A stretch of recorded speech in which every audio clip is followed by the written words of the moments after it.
জেরিন লিখেছেন, সামর্থ্য থাকা সত্ত্বেও আমার স্বামী আমাকে তার কর্মস্থলে নিয়ে রাখেন না, আমাকে গ্রামে রেখে গেছেন। এ নিয়ে আমি খুব কষ্ট পাই। তাকে নানাভাবে বুঝিয়েছি, তবু তিনি তার কাছে নিতে নারাজ। এতে কি আমার হক তিনি নষ্ট করছেন না? এবারে কিছু বলবেন প্লিজ।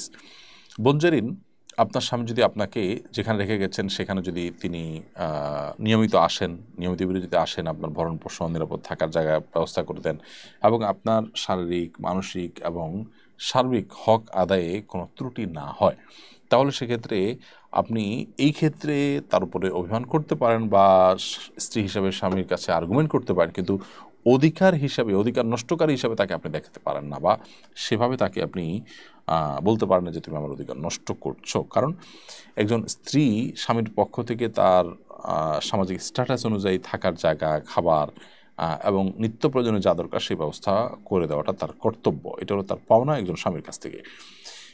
এর পাশাপাশি স্বামী কাজের জন্য যদি দূরে থাকেন এবং যদি তিনি যৌক্তিক ব্যবধানে, সময়ের ব্যবধানে যদি আসা যাওয়া করেন, তাতেও কোনো অসুবিধা থাকার কথা নয়। কিন্তু ব্যাপারটা হলো যে আমাদের সমাজে যারা এরকম স্ত্রীকে দূরে রেখে, অর্থাৎ গ্রামে রেখে তারা শহরে আসেন বা দেশে রেখে বিদেশে চলে যান, তারা লম্বা সময় 1 মাস, অনেকে 1.5 মাস, বিদেশে যারা চলে যান তারা তো বছরকে বছর আর আসেন না। এরকম পরিস্থিতি স্ত্রীর শারীরিক চাহিদা যদি অপূরণীয় থাকে, তাহলে স্বামীর জন্য এইভাবে চাকরি করা জায়েজ না হয়। স্ত্রীকে সাথে কাছে নিয়ে আসবেন, আপনারা নিজে চলে যাবেন, তিনি স্ত্রীকে ঝুলিয়ে রাখবেন এবং বছরকে বছর তিনি ঝুলে থাকবেন, আর তিনি তথাকথিত ক্যারিয়ার বিল্ড আপ করার জন্য দূরে পড়ে থাকবেন। এটা সঠিক কাজ নয়। আল্লাহ সুবহানাহু ওয়া তাআলা কোরআনে কারিমে বলেছেন পরিষ্কারভাবে যে ওয়াশিরুহুন্না বিল মারুফ, তোমরা তোমাদের স্ত্রীগণের সাথে যে দিনাতিপাত করবে, সংসার করবে, এটা যথাযথভাবে, সুন্দরভাবে, সর্বোত্তম উপায়ে করবে। এই চেষ্টাটা আপনার স্বামীর মধ্যে থাকতে হবে।